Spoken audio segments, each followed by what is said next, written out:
Hey, what's up? It's Jim, and today I'm going to talk about Nomadland. I think there's a lot of films that have been made about sort of the economic collapse that happened in 2008, although that was not the current one or the bad economy we're always in, I guess. This one is particularly about the aftermaths of the 2008 recession and how the world economically is changing and how that change affects other people who kind of get left behind. And that's what's happened to Fran, played by Frances McDormand, who's basically like living in kind of a camper van type of thing and driving around the country, going from job to job, working at Amazon when it's busy during Christmas season and things like that, and kind of her life. And this is both about kind of people like what are considered nomads, people who are going through life trying to make it on their own, just in their cars with the money they can to get by. I think it's also kind of about people who are just kind of left, like her town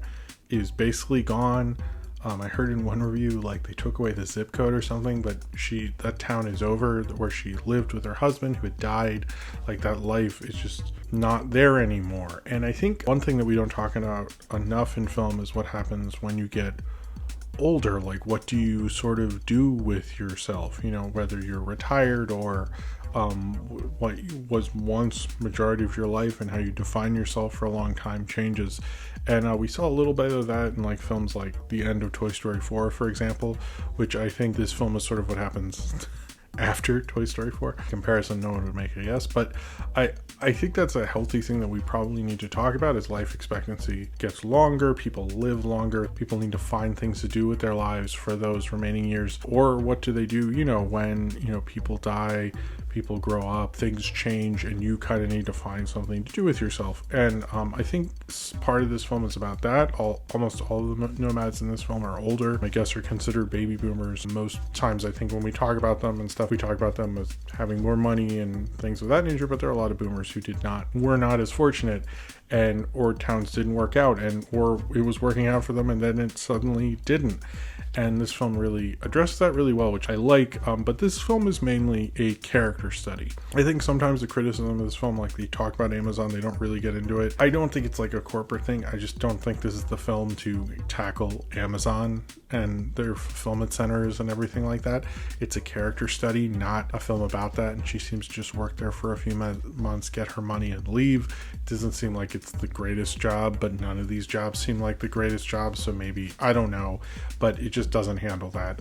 It seems like a thing people want to address, but it just doesn't feel appropriate for this movie. There should be a movie about it, but this one isn't the one to cover it. It's mainly about her going through this year of living life, and you kind of see a sort of a snapshot of where she is. It's almost like a descending action, but you never really have that conclusion point necessarily like in her normal structure. She's just sort of existing throughout this year. You see her go throughout, like you see her make kind of I wouldn't say it's a romance with David Strahan, who definitely likes her, but I don't know if she's really interested anymore. She's kind of just like, this is the rest of my life, and I need to sort of figure that out. And Frances McDormand gives a very natural performance. I think when we think of her, either Fargo or Three Billboards or most of her stuff, it's very wordy, very actorly kind of stuff. I'm not saying she couldn't she did do a very natural performance, but it's not what you think of her normally for.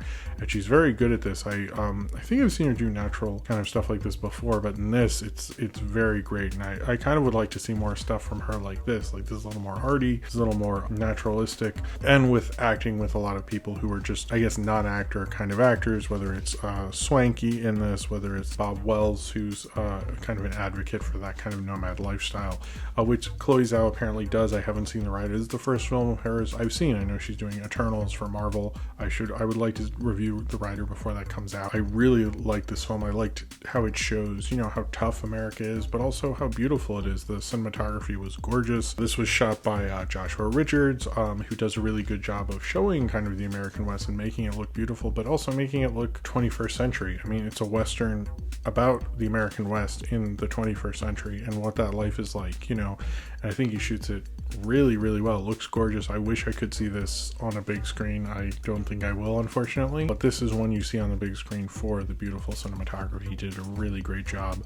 And Chloe Zhao knew how to compose an image and get that image work. Like, even I think the trailer is just Frances McDormand walking through one of these camps, and it just looks so gorgeous and so well thought out, but so natural, which I don't think a lot of directors, usually when a director does a big shot, they like want to show off, like, look what I can do. But this, it's like they're establishing the beauty in the land, why she loves doing this, but also the toughness and also the reality. It's kind of a very tight balancing act.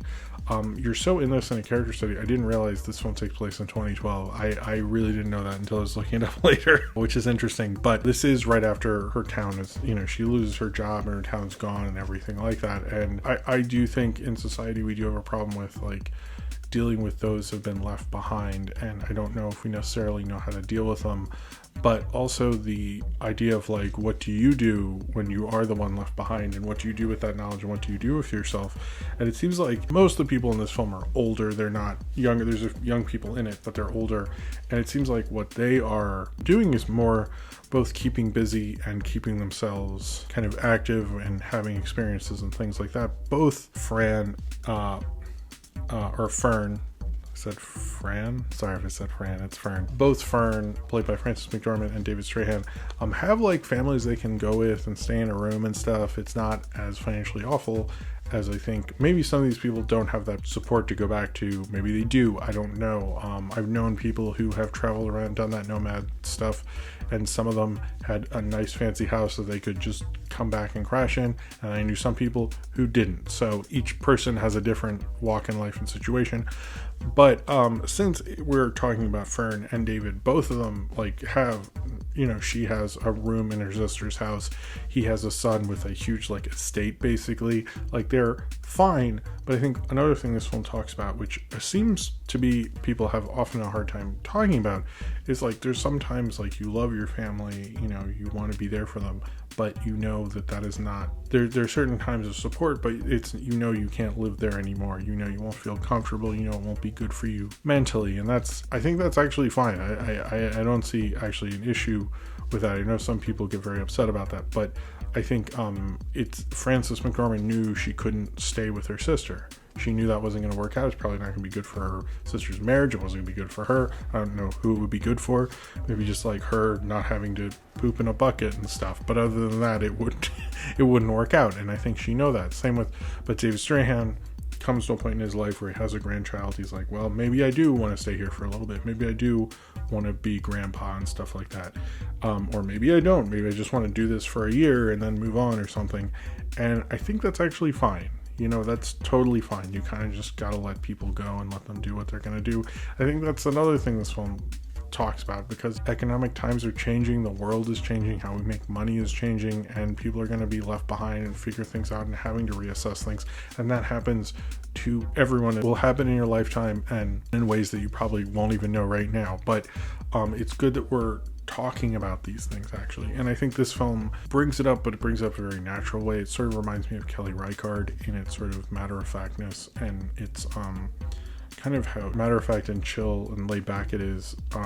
I think is an interesting way to tell these stories, and certainly art cinema or art house cinema or whatever, independent cinema, whatever we're labeling it, is really good at. But I particularly like the way of doing it with this film. Like, if that was a genre or a storytelling device or whatever, I like just seeing a snapshot of someone's life. Like, this might not be the happiest moment of her life. This might not be the defining moment of her life. This might just be a year. There might have been a bigger, more important moment 2 years later or 3 years down the line or whatever the fuck. Seeing this and seeing her life throughout this and how she's surviving and everything like that shows a certain resilience, but also shows like a very human element to this whole thing, which I think it really captures. Like, it's weird that this film is such an Oscar movie, because I think in most years this would be an interesting, weird kind of critical kind of thing, and because of COVID fine, I'm kind of happy about that, because this is the kind of film you feel a certain humanity in that we don't get to talk about enough or show enough. So it's like one of the things I like about movies and art is they put into different experiences, and I thought this was like an experience I knew virtually nothing about before seeing this film. So I really like that, but I think it also just shows you, how time moves on and how you have to move on with it, and the adventures that you can take within that, which I don't think a lot of people get to think about. I think that's actually one of the best things about this movie, is it's confronting you with that, but not confrontationally. It's just saying, like, this is what it is, guys. And I think that I really like that kind of style for this kind of a film. I think Chloe Zhao did a really great job of understanding her characters and understanding how to tell this kind of a story, but also letting them play out the way it did, and letting us see like a different kind of Frances McDormand, you know, which didn't honestly feel like a different kind of Frances McDormand. That's how natural it felt. I think this shows a lot of kind of moving on and continuing your existence and understanding what to do with yourself and understanding what's right for you, because, you know, sometimes you're pushed into these things, sometimes you choose these things. I don't necessarily think she entirely chose it. I think it was sort of like, what is she going to do? Just squat in that empty house or whatever? And I think it shows you like what it's like to understand a continued existence and how you sort of live with it. And I think that's kind of a very wonderful thing, to really be talking about that in a way that's not, you know, preachy or anything like that. It's just like, this is sort of how it is, and we're going to move on down the road, and hopefully things will work out. And that's kind of a really healthy attitude to have, but it's kind of a wonderful kind of story to kind of live in within the runtime of this movie. So if you've seen Nomadland and you would like to talk about it, then comment below in the comments and subscribe if you would like to.